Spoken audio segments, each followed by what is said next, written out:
Good to have you with us tonight, folks. Thanks for watching. Congressman Paul Ryan of Wisconsin has started a firestorm, and some Democrats are ready to politically go to war with him. Congressman Jim McDermott made this explosive comment on my radio show today. The president has bent over backwards, and I mean bent over backwards in trying to work with these people.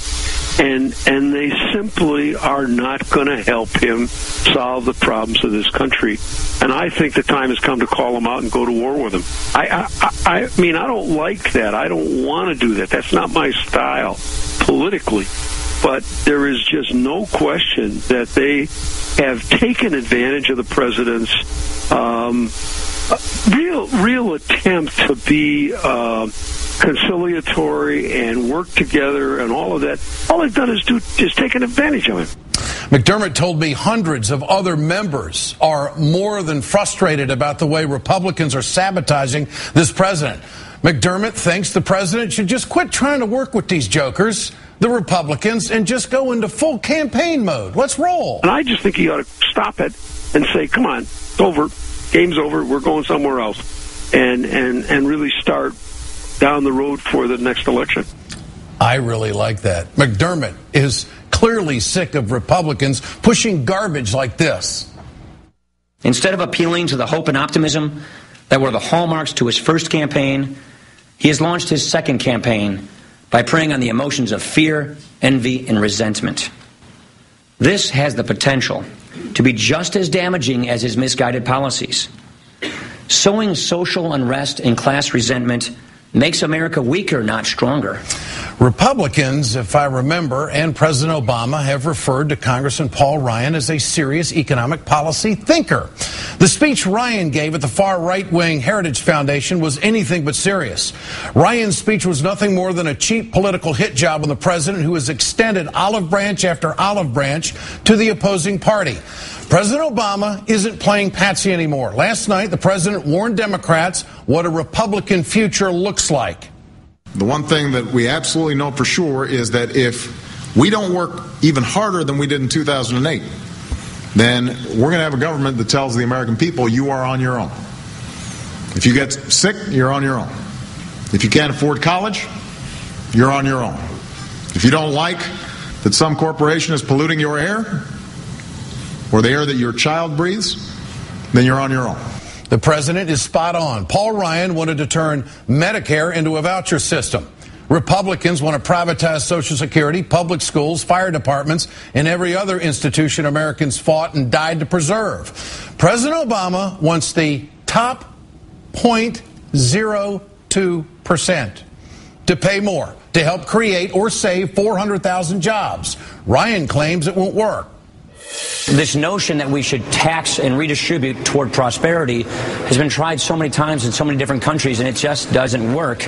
We should be focused not on worrying about wealthy people. I'm not worried about them. I'm worried about people who are not wealthy, who want to get up, make something of themselves, rise, succeed, create businesses, go to work, and have a life that they want. Did he say he's not worried about the wealthy? Oh, yes, he is. That's all they do is protect the wealthy. Ryan's theory isn't based in reality. It's a fact. President Obama's economic policies have led this country to 19 straight months of private sector job growth. Here's another fact. President Obama's economic policies have led America to 9 straight quarters of GDP growth. And it is a fact the stock market was under 8,000 points on President Bush's last day in office. And it's a fact the stock market closed over 12,200 points today. If you're in the market, you got to feel good about that, even you righties. The only reason these numbers are not higher is because Paul Ryan and the Republicans have done everything to kill the economy and sink the president's reelection effort. It's not radical for Democrats to think President Obama should quit trying to work with these folks and going into the campaign mode. Republicans don't care about governing and are always in the campaign mode. Paul Ryan needs to take a look in the mirror. People are in the streets in this country because Republicans have forced discontent. Republicans' depraved indifference to the middle class in America is selfish, undoubtedly, and it is a national shame. Get your cell phones out. I want to know what you think. Tonight's question, which party is dividing the country? Text A for Republicans, text B for Democrats. 622-639 is the number, and our blog is ed.msnbc.com. Results coming up later on in the show. Joining me now is Virginia Congressman Jim Moran. Congressman, good to have you with us tonight. Be with you. I was somewhat surprised when Jim McDermott, your colleague and friend, said that to me today on the radio, that there are some in the Congress that want the president to say, okay, I've done all I can do. Time now to turn to the election. Are you one of those Democrats? No, I'm not. And President Obama is not going to give up. He's going to continue to fight. But it's pretty clear that many in the Republican leadership, I think most, would rather see President Obama fail than this country succeed right now. They feel that the long-term objective is to gain control.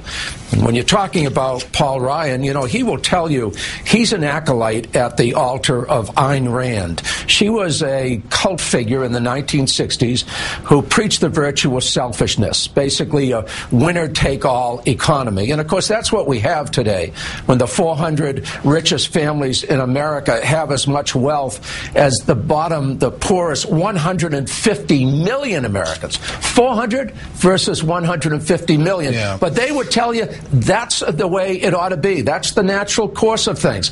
You know, in the first year of the recession, those 400 wealthiest families made $300 billion more, while the average American lost a quarter of their retirement savings. But that's okay with them, because the wealthy, the winners in our society are doing very well, and so they think that their philosophy is working. But that's not what America's all about. They're willing to cut the very programs that provide upward mobility for Americans. You know, you start with child nutrition, Head Start, public education, higher education, giving housing subsidies for low-income families to live in middle-income neighborhoods. Those are all the ways of upward mobility. Well, Congressman, but they're cutting all those programs. They certainly do want to cut them, and they've proven that. And they don't want to work with this president at all. So the suggestion is that the president should go into the campaign mode. Now, the Republicans have said no to 400,000 jobs. Now, we need a hell of a lot more than 400,000 jobs, but this would be a start. And the president wants 0.2% of Americans would be affected by this. If they're not going to go along with that, what are they going to go along with? Probably nothing. Why not go into the campaign mode? Because we care about this country.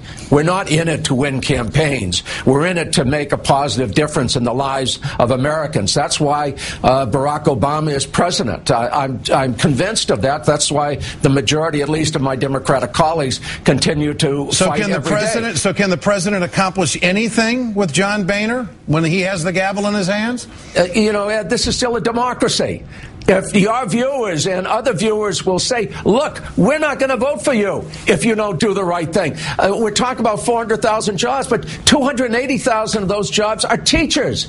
Imagine what happens when you have to have 16 students per teacher in a classroom. Nobody's going to get educated, and that's the next work. That's our future workforce. We're killing off the seed that will give us strength in the future. And you think the American people will figure that out in the next year? I think they will too, but I think they're awfully frustrated and beyond. Congressman, great to have you with us tonight. Thank you. I appreciate your time. Now let's turn to Katrina Vanden Heuvel, editor and publisher of The Nation magazine.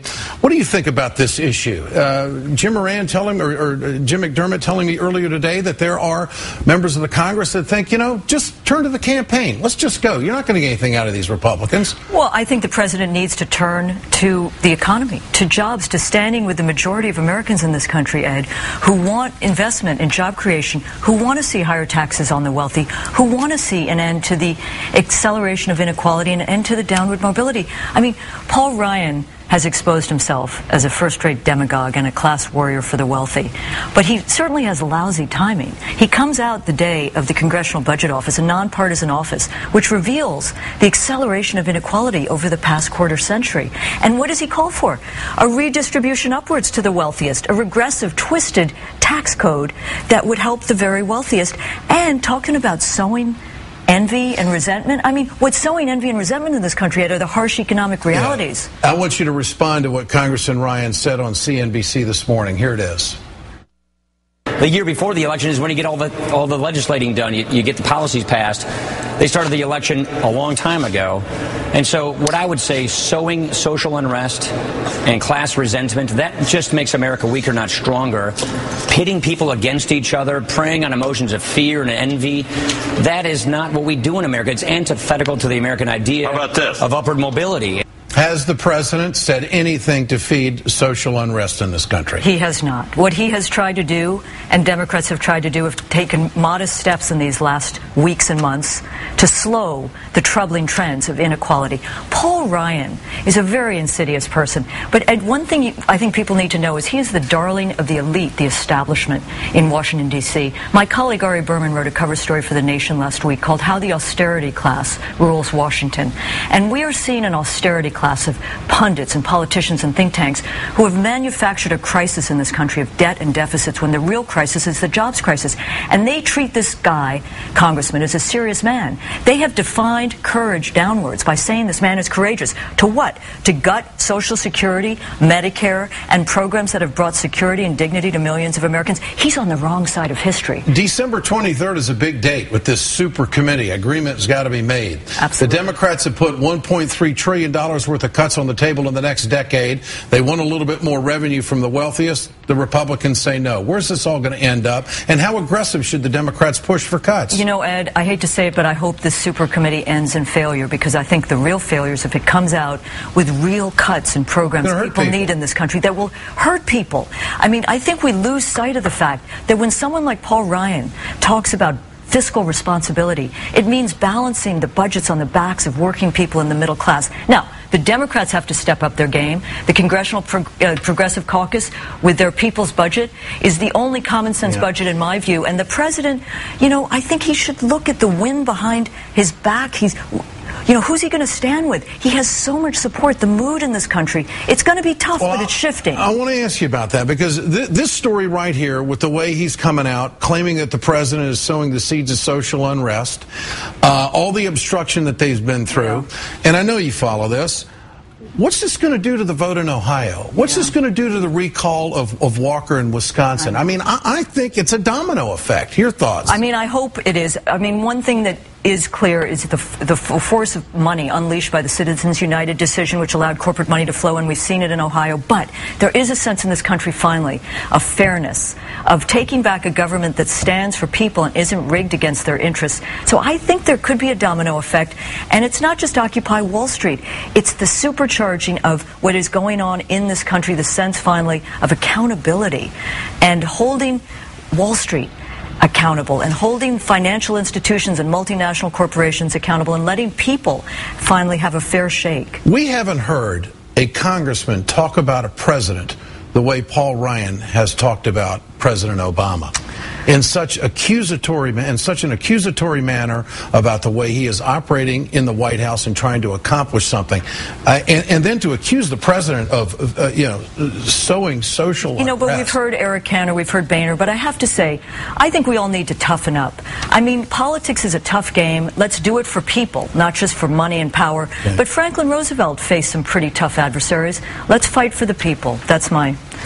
And you are a fighter for the people. Well, I just think we need some fairness in this country at long last, because we're seeing the statistics and we're seeing a new Gilded Age. And I think we don't want to revert in this country to the worst traits. And I see that in what Paul Ryan and some of his colleagues are saying. Katrina, always a pleasure. Great to have you with us tonight. Remember to answer tonight's question there at the bottom of the screen and share your thoughts on Twitter at EdShow. We want to know what you think.